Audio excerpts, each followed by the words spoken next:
They humiliated me, mocked my pain, and compelled me to watch as my wife willingly surrendered to their desires. Her boss, Marcus, sent me a vicious recording, challenging me to disrupt their schemes. They thought I was broken, doomed to remain helpless forever. But while they basked in their control and excess, I was silently weaving their destruction. Soon, my disloyal spouse and each of them would beg for the mercy they never showed me. Devotion had always been my cornerstone, a principle my parents embedded in me and one I treasured in my marriage to Amelia. For nearly a decade, I believed our connection was forged in affection, trust, and mutual aspirations. Together, we built a life, a home, a shared vision for what lay ahead. Yet, like a structure with hidden flaws, the cracks weren't visible until they became undeniable. Amelia was a woman driven by ambition, always reaching for lofty goals. She excelled as a manager in a prestigious firm, and I admired her determination. Her brilliance and poise were captivating, her successes a source of pride. But as her career ascended, something vital in our bond began to fray. It wasn't an abrupt rupture but a gradual drift. She grew distant, less present in the moments that once tied us together. Late nights at the office became commonplace. Weekend trips with friends I was never invited to multiplied, and her responses to my efforts to reconnect turned icy. Small clues emerged. Her phone always placed screen down, her explanations of her day vague and elusive. I felt a growing unease but couldn't face the truth, until it unraveled before me. One evening, hoping to surprise Amelia with a quiet meal at home, I returned early from work. What I discovered shattered my world. In our bedroom, the sanctuary we had crafted together, I heard soft murmurs. There was Amelia, entangled with her boss, Marcus, a man whose influence had increasingly overshadowed our lives. Their closeness was undeniable, and Amelia's face, radiating joy and satisfaction, cut deeper than any wound. I wasn't the one bringing that expression to her. The floor seemed to vanish beneath me. I stood paralyzed, unable to comprehend the betrayal. Then they noticed me. Marcus, with his commanding charisma, flashed a venomous grin. "She's mine now, buddy," he sneered, his tone thick with contempt. "You were just a stepping stone." Words escaped me. My body refused to act. It felt like a waking nightmare, with me cast as the fool, the weakling. Amelia didn't even look at me. She carried on as if I didn't exist. Days later, a message from Marcus arrived, a video of Amelia with him, her expression echoing that night's betrayal. His voice ended the clip. "Stay out of our way. You're nothing now." Those words struck harder than any fist. To them, I was a ghost, erased from their reality. Amelia didn't resist, didn't care. They believed I was crushed, too fragile to fight back.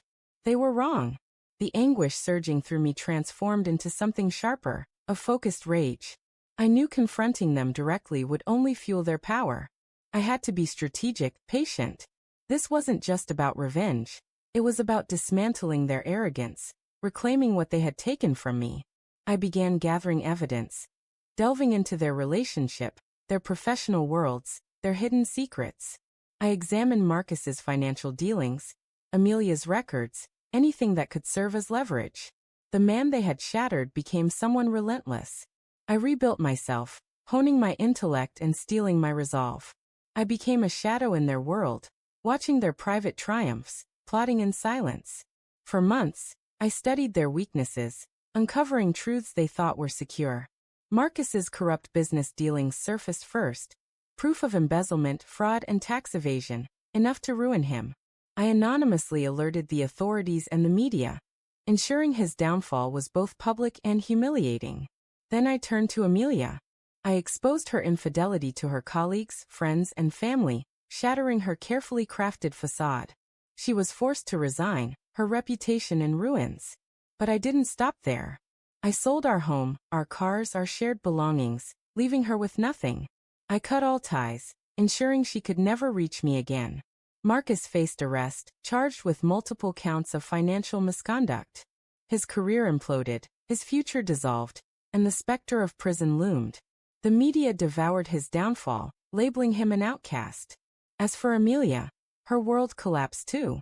Her role in Marcus's schemes, combined with the public shame of her betrayal, left her isolated and unemployable.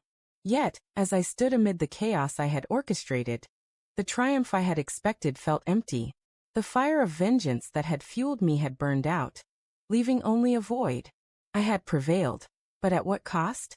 I had become the very thing I despised, a man consumed by retribution. Looking at the wreckage, I realized the truest victory would have been to walk away from the start, to let them drown in their own choices while I healed. But that path was lost. The blaze I had ignited had consumed everything, including the man I once was. The campaign against Marcus escalated.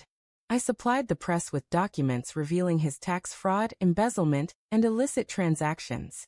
The scandal exploded, and within weeks his business partners abandoned him, and investigators closed in. But Amelia's reckoning was equally vital. She had enabled him after all. I ensured the media received a detailed account of her complicity, her disloyalty, her betrayal. The public's condemnation was swift. Friends, co-workers, and even family distanced themselves, leaving her to face the consequences alone.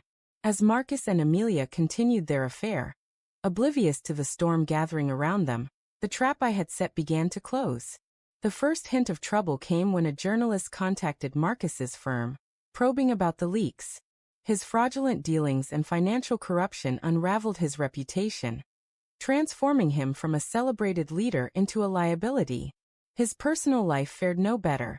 News of his crimes and his affair with Amelia spread rapidly across social platforms, fueling public outrage. Targeting Amelia required precision. She thought she had escaped accountability, but I waited for the moment when her disgrace was at its height. Her career was crumbling, her reputation tarnished, her allies retreating. I sent an anonymous letter to her company's CEO, detailing her role in Marcus's fraud, complete with evidence. Emails, bank transfers, forged documents. The letter sparked an emergency board meeting, and by its end, Amelia was not only humiliated but dismissed. The pieces were aligning. Marcus's empire was in ruins, and now it was time for the final confrontation. I arranged a meeting at an upscale restaurant, a place where they'd feel secure, believing they had weathered the storm. They were gravely mistaken. When they arrived, their confidence was almost palpable. Seated across from me, they wore smug expressions. "How's life treating you, Nathan?" Marcus asked, his tone dripping with mockery, as if he hadn't destroyed my world. "Quite well, actually," I replied, my voice calm. "Things can shift so quickly, can't they?" Amelia tensed, her face draining of color as she sensed danger. I slid an envelope across the table with a cold smile. "This is for you both." Marcus's hands trembled as he opened it, his eyes widening in horror. Inside were documents proving his long-term embezzlement and illicit deals, alongside photos of his affair with Amelia. Evidence that would obliterate his professional standing. I had already ensured this proof reached the press, the authorities, and his company's board. Their fate was sealed. This was merely the unveiling. Within days, their lives collapsed completely. Marcus was fired, arrested, and convicted of fraud. The media coverage was unrelenting, his former allies deserted him, and his business empire crumbled. Amelia's career ended abruptly, the scandal of her involvement in Marcus's schemes, and their affair rendering her untouchable.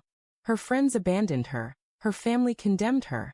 The most crushing blow for Amelia was realizing I no longer needed her. She was irrelevant to me now. My satisfaction didn't come from their downfall, but from knowing they had cast me as the villain. Yet I emerged as the architect of my own redemption. When it was over, I walked away from the ruins of their lives, not out of necessity, but by choice. I had made my point. Betrayal carries a steep price, and destroying another for personal gain is never worth it. I sought no forgiveness from Amelia. She had forfeited that when she chose to betray our trust. Her humiliation was payment enough. Marcus's greed and arrogance led to his downfall. He thought he could outmaneuver me, claim my life, and revel in his power. But he lost everything. Was my vengeance just? Did I go too far? I leave that for you to decide.